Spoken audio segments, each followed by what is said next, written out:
রংপুরের কাউনিয়া উপজেলার কুরসা ইউনিয়নের বড় আহাট রঘুনাথ গ্রামে জমি জমা নিয়ে বিরোধের জের ধরে এক মহিলাকে বেধড়ক মারপিট করে গুরুতর আহত করার অভিযোগ উঠেছে।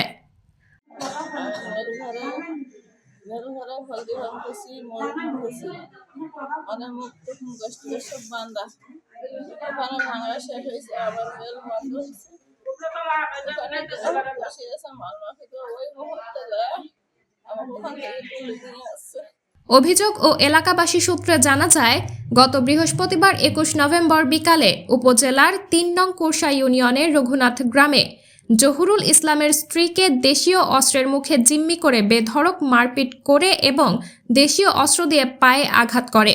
হলুদ ভাঙতেছে, ওইখান থেকে ধরে নিয়েছে, ঘরে নিয়ে গেছে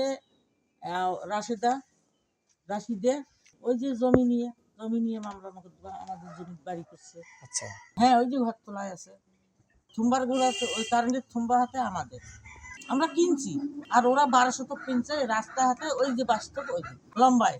এখন আমার বাড়ি হয় না দেখে আমাদের জমি জোরপূর্বক ঘর তুলছে, আমরা মামলা করছি। নিয়ে গেছে ওদের বাড়ি। আচ্ছা, ওদের বাড়ি নিয়ে যায় গাছের ইউক্যালিপটাসের গাছের সাথে বান্ধিয়ে মারধর করছে, মনে করেন ছোড়া দিয়ে হানছে, এটাকে রক্ত পড়ে, ওটাকে আমরা পানি ঢেল দিয়ে মারি দেয়। জমি নিয়ে বিরোধের জের ধরেই এমন ঘটনা ঘটিয়েছে বলে দাবি করেছেন জহুরুল ইসলাম।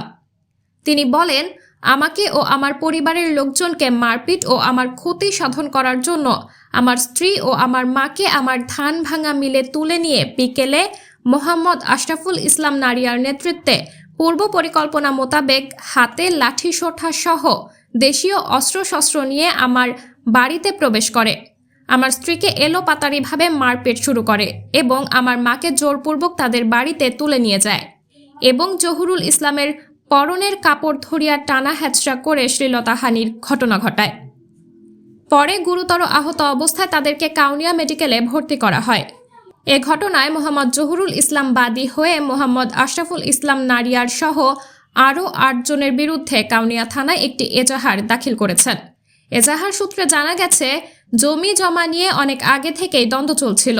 বিরোধীয় জায়গাতে স্থাপনা নির্মাণকে কেন্দ্র করে কয়েকটি মামলাও চলমান রয়েছে। এ বিষয়ে কাউনিয়া থানার ভারপ্রাপ্ত কর্মকর্তা SM শরীফ বলেন, জমি জমা নিয়ে বিরোধের জেরে মারামারির ঘটনায় অভিযোগ পেয়েছি, তদন্ত করে প্রয়োজনীয় আইনি ব্যবস্থা গ্রহণ করা হবে। সাবরিনা জলিল, সবার কথা।